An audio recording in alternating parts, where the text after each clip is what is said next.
Hello दोस्तों, इस YouTube channel पर आपका स्वागत है। पेट्रोल में टेट्रा एथिलेट निम्नलिखित कारण से मिलाया जाता है। इसे जमने से रोकने के लिए, इसके कवनांक को बढ़ाने के लिए, इसके प्रज्वलनांक या स्फुरांक को बढ़ाने के लिए, इसके एंटी नॉकिंग दर को बढ़ाने के लिए। तो पेट्रोल में टेट्रा एथिलेट इसलिए मिलाया जाता है ताकि इसकी एंटी नॉकिंग दर को बढ़ाया जा सके। ऑप्शन डी यहाँ पर राइट आंसर है। प्रश्न नंबर 4 है, दूसरी पंचवर्षीय योजना के लक्ष्यों के संबंध में निम्नलिखित में से कौन सा कथन सही नहीं है? तो गलत कथन का यहाँ पर चयन करना है। तो दूसरी पंचवर्षीय योजना में आधारभूत और भारी उद्योग सेक्टर का विकास इसका लक्ष्य था। तो पहले वाला पॉइंट यहाँ पर बिल्कुल सही लिखा हुआ है। जीवन स्तर को बढ़ाने के लिए राष्ट्रीय आय में वृद्धि, उपभोक्ता वस्तु सेक्टर का विस्तार, रोजगार के अवसरों का विस्तार। तो सही नहीं है ऑप्शन डी, रोजगार के अवसरों का विस्तार जो दूसरी पंचवर्षीय योजना का लक्ष्य नहीं था।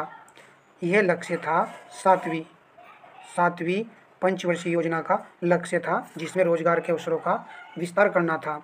तो ऊपर के जो तीनों पॉइंट हैं ये बहुत ही अच्छे हैं, क्योंकि यहाँ पर याद रखना है जीवन के स्तर को बढ़ाने के लिए राष्ट्रीय आय में वृद्धि कैसे हो सके ये इसका लक्ष्य था, और उपभोक्ता वस्तु सेक्टर का विस्तार करना भी दूसरी पंचवर्षीय योजना का ही लक्ष्य था। तो आप सभी जानते हो प्रथम पंचवर्षीय योजना में कृषि को प्राथमिकता दी गई थी और दूसरी पंचवर्षीय योजना में जो है भारी उद्योगों को प्राथमिकता दी गई थी। चलिए प्रश्न नंबर लगाइए 5। भारत में लगभग 6ठी शताब्दी ईसा पूर्व से शहरी केंद्रों के उद्भव के बारे में निम्नलिखित कथनों पर विचार कीजिए। प्रश्न एक बार और देख लीजिए। भारत में लगभग 6ठी शताब्दी ईसा पूर्व से शहरी केंद्रों के उद्भव के बारे में निम्नलिखित कथनों पर विचार करना है। उपरोक्त में से कितने कथन सही हैं?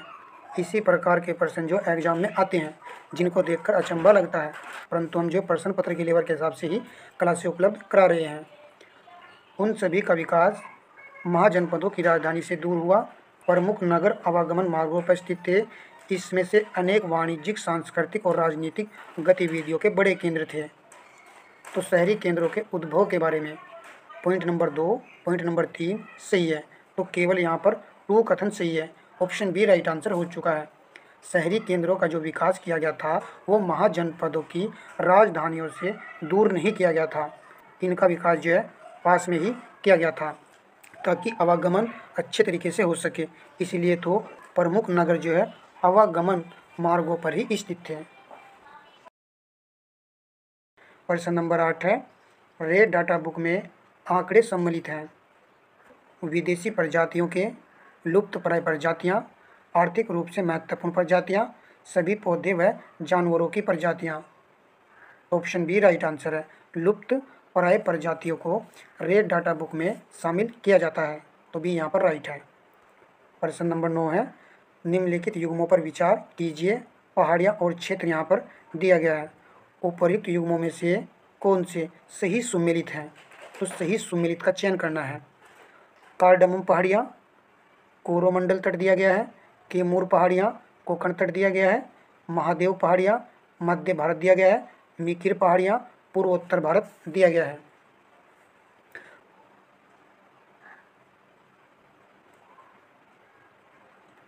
तो राइट आंसर ऑप्शन बी है। 2 और 3 यहाँ पर सही है। महादेव पहाड़ियाँ मध्य भारत के मध्य प्रदेश राज्य में स्थित हैं। मिकिर पहाड़ियाँ, कल वाली क्लास यदि आपने वॉच की होगी तो हमने बताया था मिकिर पहाड़ियाँ किस राज्य में पाई जाती हैं। तो पूर्वोत्तर भारत के असम प्रांत में ये पहाड़ियाँ पाई जाती हैं। और कैमूर पहाड़ियों का कोंकण तट से कोई संबंध नहीं है। ये पहाड़ियाँ पाई जाती हैं आपके एमपी में, मध्य प्रदेश राज्य में। और कार्डमम की पहाड़ियाँ कोरोमंडल तट दिया गया है, ये सही नहीं है। कार्डमम की पहाड़ियाँ भी हमने आपको बताया था कि इनका सबसे ज़्यादा विस्तार केरल राज्य में है, और कुछ इनका विस्तार आपके तमिलनाडु राज्य में है। तो याद रखना है कि कार्डमम की पहाड़ियाँ केरल और तमिलनाडु राज्य में फैली हुई हैं। ठीक है, सबसे ज़्यादा जो है केरल राज्य में इसका विस्तार है कार्डमम पहाड़ियों का। कोरोमंडल तट जो है तमिलनाडु से स्टार्ट होकर के चलता है, केरल से नहीं होता है स्टार्ट कोरोमंडल तट। तो इस प्रकार आप समझ गए होंगे, जो हमने जानकारी दी है बिल्कुल सटीक दी है। प्रश्न नंबर नेक्स्ट देखिए, कथन कारण का प्रश्न है ये।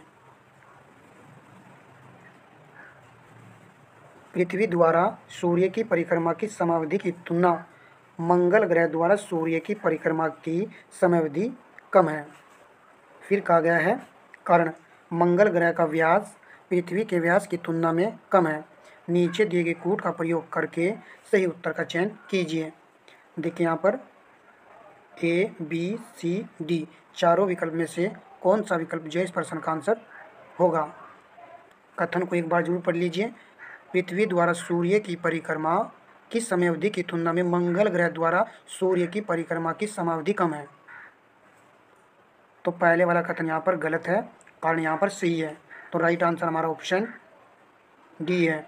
ए गलत है परंतु आर सही है। देखिए आप सभी जानते हो ये हमारा सूर्य है, पास में जो है कौन है, बुध है। बुध के बाद में आपका शुक्र ग्रह आता है, फिर आपका पृथ्वी ग्रह आता है, फिर आपका मंगल ग्रह आता है। इस प्रकार देखें यहाँ पर पृथ्वी जो है शुक्र और मंगल के बीच में होती है। तो जो है यहाँ पर जो है मंगल को अधिक समय लगेगा सूर्य की परिक्रमा करने में, क्योंकि पृथ्वी से ये अधिक दूरी पर है। तो पृथ्वी को कम समय लगता है मंगल की अपेक्षा सूर्य की परिक्रमा करने में। तो इस प्रकार यहाँ पर क्या होना चाहिए था, कम के स्थान पर अधिक होना चाहिए था, क्योंकि मंगल ग्रह को पृथ्वी की अपेक्षा परिक्रमा करने में सूर्य की अधिक समय लगेगा। चलिए बहुत अच्छा प्रश्न था ये। प्रश्न नंबर 11 है, भारतीय अर्थव्यवस्था में क्षेत्रों को सार्वजनिक तथा निजी क्षेत्र में इस आधार पर वर्गीकृत किया गया है। उपक्रमों पर स्वामित्व, कच्चे माल का प्रयोग, आर्थिक गतिविधियों की प्रकृति, रोजगार नीतियाँ। तो किस आधार पर वर्गीकृत किया गया है? ऑप्शन ए राइट आंसर है। उपक्रमों पर स्वामित्व के आधार पर भारतीय अर्थव्यवस्था जो है किस प्रकार की अर्थव्यवस्था होती है? सार्वजनिक और निजी दोनों प्रकार की अर्थव्यवस्था होती है। प्रश्न नंबर 12 है, भारत में बैंकों का दूसरी बार राष्ट्रीयकरण हुआ था। जुलाई 1969 में, अगस्त 1980 में, मार्च 1981 में और अप्रैल 1980 में। तो बैंकों का दूसरी बार राष्ट्रीयकरण कब हुआ था? हमने आपको बताया था वर्ष 1980 में, परंतु यहाँ पर तो मंथ भी पूछ लिया गया है, तो अब थोड़ा सा कन्फ्यूजन हो सकता है, इसीलिए इस प्रश्न को शामिल किया था। अच्छा प्रश्न है। तो दूसरी बार जो बैंकों का राष्ट्रीयकरण हुआ था, डेट भी याद कर लीजिएगा, 15 अप्रैल 1980 को राष्ट्रीयकरण हुआ था, जिसमें 6 बैंक शामिल थे। और प्रथम बार राष्ट्रीयकरण हुआ था 19 जुलाई को, 19 जुलाई 1969 को, जिसमें 14 बैंकों को शामिल किया गया था। चलिए अब प्रश्न नंबर लगाते हैं नेक्स्ट। नीचे एक अभिकथन और एक कारण दिया गया है। अभिकथन और कारण को पढ़िए, उसके बाद में हमको सही उत्तर का चयन करना है। परमाणु विखंडन की घटना अत्यधिक ऊर्जा उत्पन्न करती है। यह प्रक्रिया जिसमें एक नाभिक 2 भागों में टूट जाता है परमाणु विखंडन कहलाता है। तो यहाँ पर जो है दोनों बातें सही लिखी हुई हैं, अर्थात अभिकथन ये भी सही है और कारण भी सही है। आपको देखना है कि ऑप्शन ए आंसर आएगा, ऑप्शन बी आएगा, कौन से वाला यहाँ पर आंसर आएगा। तो ऑप्शन बी चुनने वाले विद्यार्थियों का यहाँ पर करेक्ट आंसर हो गया है। तो बी यहाँ पर सही है। अभिकथन और कारण दोनों सही है, लेकिन कारण अभिकथन की उचित व्याख्या नहीं करता है। प्रश्न नंबर 14 लगाते हैं। मिलान संबंधी प्रश्न है, यह भी एक बेहतरीन प्रश्न है। तो सबसे पहले आपको वो पॉइंट देखना है जो हमको कन्फर्म है। सोडियम को केरोसिन के तेल में रखा जाता है, बी का 4 आएगा। तो बी का 4 यहाँ पर ऑप्शन बी, ऑप्शन डी में है। ए और सी आंसर नहीं होगा। उसके बाद में देखिए जर्मन सिल्वर क्या है? जर्मन सिल्वर मिश्र धातु होती है, तो डी का 2 आएगा। तो डी का 2 ऑप्शन डी में है। तो इस प्रकार हमारा आंसर ऑप्शन डी हो जाता है। मॉर्फिन एनाल्जेसिक और आपका बोरिक अम्ल एंटीसेप्टिक। तो बोरो प्लस को याद कर लेना है, बोरो प्लस एंटीसेप्टिक क्रीम, बोरिक अम्ल एंटीसेप्टिक। विस्कोस फाइबर किससे प्राप्त किया जाता है? तो फाइबर की बात कर रहा है, किससे प्राप्त होगा? तो चार ऑप्शन में आप समझ चुके होंगे, सेलुलोज से।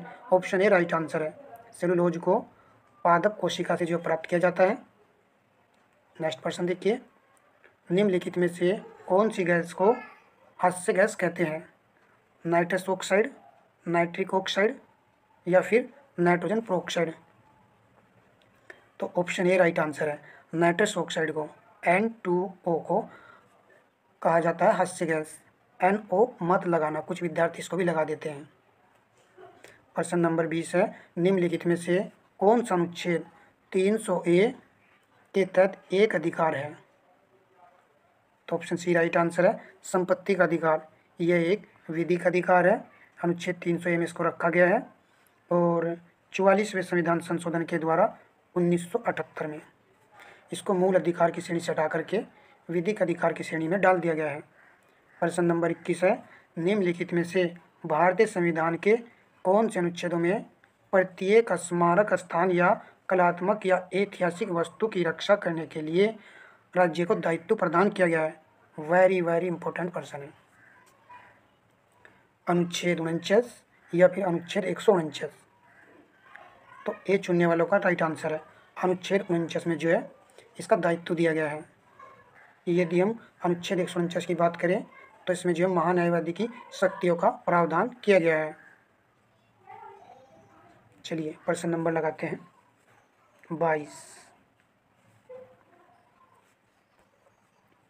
निम्नलिखित कथनों पर विचार कीजिए, नीचे दिए गए कोड से सही उत्तर चुनिए। तो कोड के माध्यम से सही उत्तर का चयन करना है। सुभाष चंद्र बोस ने फॉरवर्ड ब्लॉक का गठन किया, तो सभी जानते हैं ये पॉइंट यहाँ पर सही है। Bhagat Singh Hindustan Republic Socialist Association के संस्थापकों में से एक थे, तो यह भी सही है। दोनों कथन यहाँ पर सही है। ऑप्शन सी राइट आंसर है। सुभाष चंद्र बोस ने फॉरवर्ड ब्लॉक का गठन कब किया था? तो इसको जरूर याद करना है आपको, कब किया था? फरवरी 1939 में। मंथ याद करना है, फरवरी 1939 में। फैसे फॉरवर्ड और फैसे ही फरवरी याद रखिए भाई। और हिंदुस्तान रिपब्लिक सोशलिस्ट एसोसिएशन, इसका गठन जो 1928 में हुआ था। प्रश्न नंबर 23 है, हर्षवर्धन ने अपनी राजधानी थानेश्वर से कहाँ हस्तांतरित की थी? तो ऑप्शन सी राइट आंसर है, कन्नौज। थानेश्वर से इसने अपनी राजधानी कन्नौज बनाई थी, यहाँ पर इसने इसको हस्तांतरित कर दिया था। प्रश्न नंबर 24 है, वेले जलील की सहायक संधि स्वीकार करने वाले राज्यों को काल क्रम अनुसार सजाइए। हैदराबाद, मैसूर, तंजौर, अवध। तो काल क्रम के अनुसार आपको आंसर का चयन करना है। ऑप्शन ए राइट आंसर है। 1, 2, 3, 4 यहाँ पर सही लिखे हुए हैं। तो सहायक संधि को स्वीकार करने वाला हैदराबाद था, मैसूर था, तंजौर था, अवध था। याद कैसे रखें? हल्की सी जो ट्रिक बना लेते हैं, HMTA जब आता है पर्सन तो इसी तरह से आप याद रहेगा, HMTA। चलिए, जब पर्सन आते हैं और कोई बात सर के द्वारा बताई जाती है तो वो जो है बहुत कारगर सिद्ध हो जाती है। प्रश्न नंबर 25, 1907 में हुए कांग्रेस के उदारवादी व उग्रवादी नेताओं के बीच संघर्ष एवं मतभेद का क्या कारण था? लोकमान्य तिलक का अपमान, राष्ट्रीय कांग्रेस के अध्यक्ष पद का चुनाव, बंग भंग विरोधी आंदोलन की असफलता, बंग भंग विरोधी आंदोलन की कार्रवाई पर मतभेद। तो ऑप्शन बी राइट आंसर है, राष्ट्रीय कांग्रेस के अध्यक्ष पद का चुनाव, इसी के कारण जो है मतभेद थे। और 1907 में जो है सूरत में यह अधिवेशन हुआ था जिसकी अध्यक्षता की थी रास बिहारी घोष ने। प्रश्न नंबर 26 है, कौन सा देश गेहूं का सबसे बड़ा उत्पादक देश है? गेहूं का सबसे बड़ा उत्पादक देश चीन है। तो ऑप्शन डी राइट आंसर है, इसका फर्स्ट नंबर है। तो अन्य को भी जान लेते हैं, क्या पता पूछ लिए।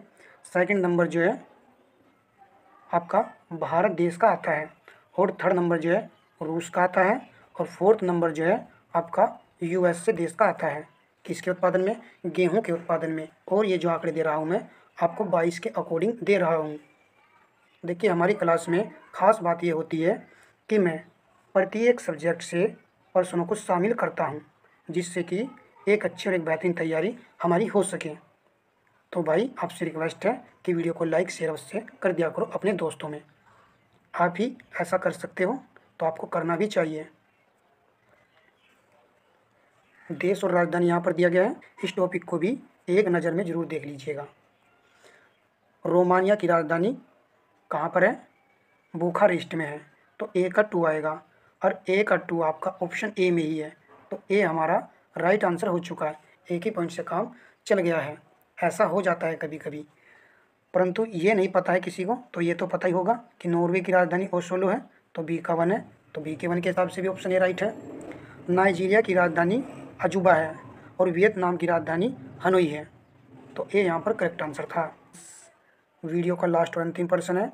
आपसे रिक्वेस्ट है कि भाई वीडियो को लाइक तो करना ही है, साथ में अपने दोस्तों में शेयर कीजिए। आप वीडियो को शेयर नहीं करते हो, भाई शेयर कीजिए। निम्नलिखित में से कौन सा युग्म सही सुमेलित नहीं है? तो यह भी परीक्षा का भाग है। संयुक्ता पाणिग्रही ओडिसी नृत्य से संबंधित है। शिव कुमार शर्मा, देखिए हम जानते हैं इनका संबंध किससे है? संतूर वादक है, ये संतूर वादक है। तो भी यहाँ पर करेक्ट हो चुका है। परंतु यहाँ पर जो ये वाला पॉइंट है, राजा रवि वर्मा, ये क्या है? चित्रकार हैं, याद कर लीजिएगा। उस्ताद विलाकत खान का संबंध सितार से है। धन्यवाद दोस्तों।